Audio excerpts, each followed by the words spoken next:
Մանկավարժական համալսարանի պրոռեկտոր Մարիաննա Հարությունյանը ընդունել է մեղքը ցուցմունք տվել նաև բուհի ռեկտոր Սրփուհի Գևորգյանի դեմ, հայտնում է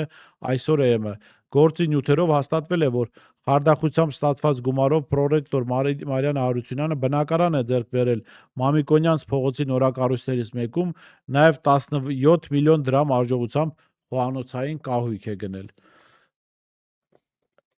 Հասկանում եք, մարդը գնացել է քրեական հանցագործության, խարդախության, կաշառք եւ 17 միլիոն դրամ է ծախսել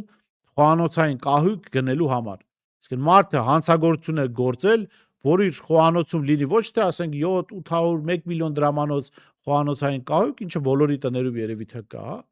այլ 17 միլիոն դրամանոց, ինքը հենց դրա համար է ապրում այս կյանքում։ Սա այսօրվա գլոբալ աշխարհի սպառողական հասարակության արտացոլումն է, սպառողական հասարակության փիլիսոփայությունն է, թալանել հանրային միջոցները, գողանալ հնարավորության դեպքում եւ գնալ շքեղության 17 միլիոն դրամանոց խոհանոցային կահույք գնել։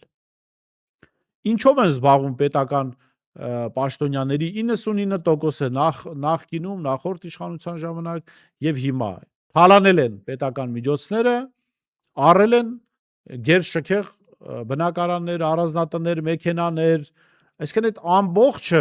ամբողջ հանցագործության շղթան, որ տեղի է ունեցել, որովհետև իրենք սպառողական հասարակության ամենավառ ներկայացուցիչներն են։ Մարդիկ այդ փողերը գողացել են պետությունից, հասարակությունից եւ այդ փողերով առել են արևմուտքից շքեղություններ, որ իրենց մարդ համարեն։ Սա է այսօրվա աշխարհի ողբերգությունը, որ մարդիկ պատերազմներ են վարում, պետություններ են թալանում, հասարակություններ են թալանում զուտ իրենց շքեղ կյանքի համար, ոչինչ ավելի։